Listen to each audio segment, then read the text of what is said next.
बिस्मिल्लाहिर्रहमानिर्रहीम।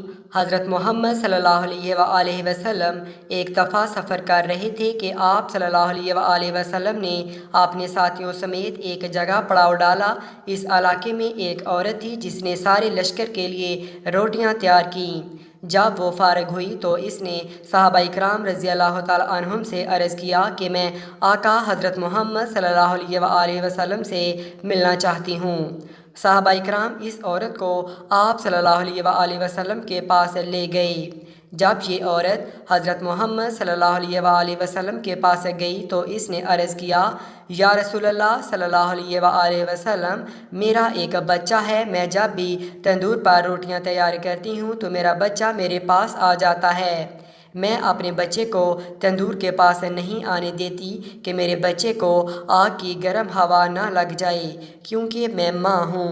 माँ का दिल बहुत ही नरम और नाजुक होता है। वो अपनी पैदा की हुई औलाद को किस तरह से मुश्किल में देख सकती है। मैंने सुना है कि अल्लाह ताला 70 माओं से ज़्यादा प्यार करता है। जब अल्लाह ताला 70 माओं से ज़्यादा प्यार करता है तो खुदा हमको किस तरह से जहन्नम में जाने देगा। हदीस पाक में है कि अल्लाह ताला के आखिरी नबी हज़रत मोहम्मद सल्लल्लाहु अलैहि वसल्लम ने इस औरत की बात सुनकर अपना सर झुका लिया। आप सल्लल्लाहु अलैहि वसल्लम की आंखों से ज़ारों के तार आंसू बहने लगे।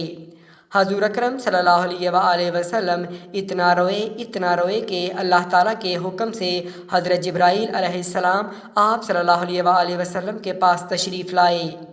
हज़रत जिब्राईल अलैहिस्सलाम ने फरमाया, या रसूलल्लाह सल्लल्लाहु अलैहि वसल्लम, अल्लाह ताला का हुक्म है कि इस औरत को फरमा दें। तर्जमा: अल्लाह ने इन पर जुल्म नहीं किया, उन्होंने अपनी जानों पर खुद जुल्म किया। अल्लाह ताला तो चाहता है कि मेरा बंदा मुझसे मांगे क्या मांगता है, मैं इसको अता करने के लिए तैयार हूँ। ये लोग खुद तौबा नहीं करते, ये लोग शैतान की बात मानते हैं। ये तो अल्लाह ताला की बारगाह में तौबा ही नहीं करते हैं, ये तो अल्लाह ताला को भूल ही जाते हैं। ये लोग अपने अमल की वजह से दोज़ख में डाले जाएंगे। हज़रत अबू हुरैरा रज़ी अल्लाह ताला अन्हु से मरवी है कि हज़ूर अकरम सल्लल्लाहु अलैहि वसल्लम का इरशाद है कि मेरी पूरी उम्मत जन्नत में जाएगी, जो इनकार करेगा वो जन्नत में दाखिल नहीं होगा। अर्ज़ किया गया, जन्नत में जाने से कौन इनकार करेगा? आप सल्लल्लाहु अलैहि वसल्लम ने फरमाया कि जिसने मेरी अताअत की वो जन्नत में दाखिल हो जाएगा, जिसने मेरी अताअत ना की वो जहन्नम की आग में जाएगा। हज़रत जाबिर रज़ी अल्लाह ताला अन्हु से मरवी है कि एक बार चंद फरिश्ते अल्लाह ताला के नबी सल्लल्लाहु अलैहि वसल्लम के पास तशरीफ़ लाए। इस वक्त आप सल्लल्लाहु अलैहि वसल्लम सो रहे थे। इन फरिश्तों ने एक दूसरे से फरमाया कि तुम्हारे इस साथी के लिए एक मिसाल है। इनमें से कुछ फरिश्तों ने अपनी राय दी कि ये सो रहे हैं, कुछ ने ये कहा कि इनकी आंखें सोती हैं और इनका दिल जागता रहता है। चंद फरिश्तों ने कहा कि इनकी मिसाल इस बंदे जैसी है जिसने एक घर बनाया और इस घर में खाने की एक दावत का इंतज़ाम किया और एक बुलाने वाले को भेजा, तो जिसने इस बुलाने वाले की बात मानी वो घर में आ गया हो, इस दावत में से खाया। जिसने इस बुलाने वाले की बात ना मानी तो जाहिर है कि ना तो वो घर आएगा और ना ही इसको कुछ खाने पीने को मिलेगा।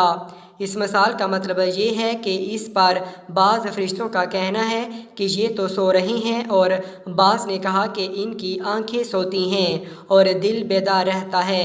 तब फरिश्तों ने ये मतलब बयान किया कि वो घर जन्नत है और बुलाने वाले आप सल्लल्लाहु अलैहि वसल्लम हैं। लिहाजा जिसने मोहम्मद सल्लल्लाहु अलैहि वसल्लम की अताअत की, इसने अल्लाह की अताअत की, और जिसने मोहम्मद सल्लल्लाहु अलैहि वसल्लम की नाफरमानी की, इस बंदे ने अल्लाह ताला की नाफरमानी की। और हज़ूर अकरम सल्लल्लाहु अलैहि वसल्लम की वजह से लोगों की दो किस्में हो गईं। जिसने आपकी मानी इसने अल्लाह की मानी और जन्नत में जाएगा, और जिसने आप सल्लल्लाहु अलैहि वसल्लम की ना मानी इसने अल्लाह की ना मानी और वो जन्नत में नहीं जाएगा। حضرت ابو موسیٰ رضی اللہ تعالیٰ عنہ آپ صلی اللہ علیہ وآلہ وسلم کا ارشاد نقل کرتے ہوئے فرماتے ہیں کہ میری اور اس دین کی مثال جس کو دیکھ کر خدا نے مجھے نبی بنا کر بھیجا ہے اس آدمی جیسی ہے جو اپنی قوم کے پاس آیا اور کہا کہ اے میری قوم، میں نے اپنی آنکھوں سے دشمن کے بڑے لشکر کو تمہاری طرف آتے ہوئے دیکھا ہے، میں تم کو بے غرض ہو کر ڈرا رہا ہوں، لہٰذا یہاں سے بھاگنے میں جلدی جلدی کرو۔ چنانچہ اس کی قوم میں سے کچھ لوگوں نے اس کی بات مان لی اور سر شام چل دیے اور آرام سے چلتے رہے اور وہ بچ گئے، اور اس قوم میں سے کچھ لوگوں نے اسے جھوٹا سمجھا اور وہیں ٹھہرے رہے، تو دشمن کے لشکر نے ان پر صبح صبح حملہ کر کے ہلاک کر دیا اور ان کو بالکل ختم کر دیا۔ یہ مثال ہے ان لوگوں کی جنہوں نے میری بات مانی اور جو دین حق میں لے کر آیا اس پر عمل کیا، اور ان لوگوں کی جنہوں نے میری نافرمانی کی اور جو دین حق میں لے کر آیا انہوں نے اس کو جھٹلایا۔